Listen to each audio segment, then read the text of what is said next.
my name is Jenny Phillips. I am the membership coordinator for the Ridge, and that entails DNA class scheduling 101 and what you mostly see, which is first impressions. And with Thanksgiving being this weekend and Christmas coming upon us, I'm sure a lot of you are thinking about the holidays and time with family, and a lot of you are probably traveling. And I'm no exception.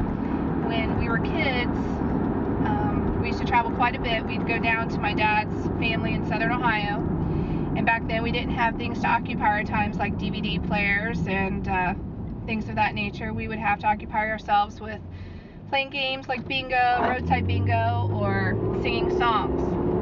And a lot of the songs that my sister Jane and I used to sing were songs that we sang during Vacation Bible School. And the one song that we still sing to this day is one that talks about how there was a blind man on the road, and he said, show me the way to go home. And then there was a leper on the road that show me the way to go home. And then finally at the end of the song, Jesus stood on the road, and he said, I am the way, I am the truth, I am the life, I am the way to go home. And that song has struck a chord with me since I was a child. And it didn't really strike me until I started memorizing scripture. And music has always been a way to help me memorize scripture. And that's what this week's message is all about.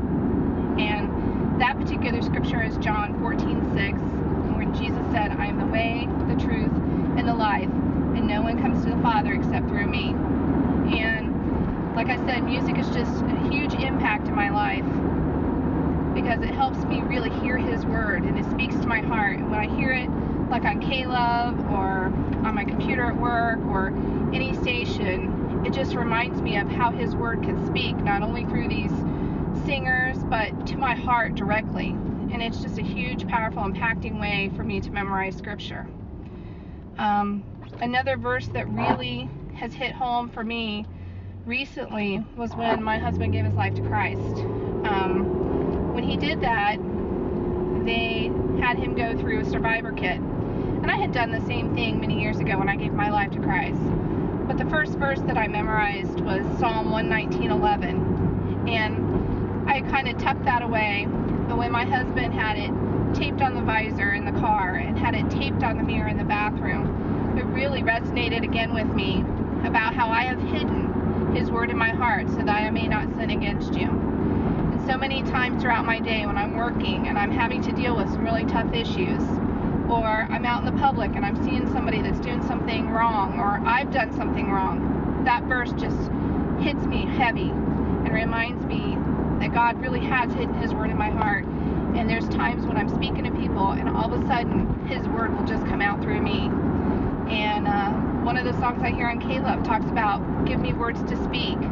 And again, music just reminds me of how important it is to memorize His Word. And it's easy to do, and I encourage you to try and do it. If you need help, feel free to ask any one of us. But I think one of the best things that you can do is like I said, tape it in your visor, tape it on your mirror in your bathroom, lay it on your bedside night table. Anything you can do to help yourself hide His Word in your heart.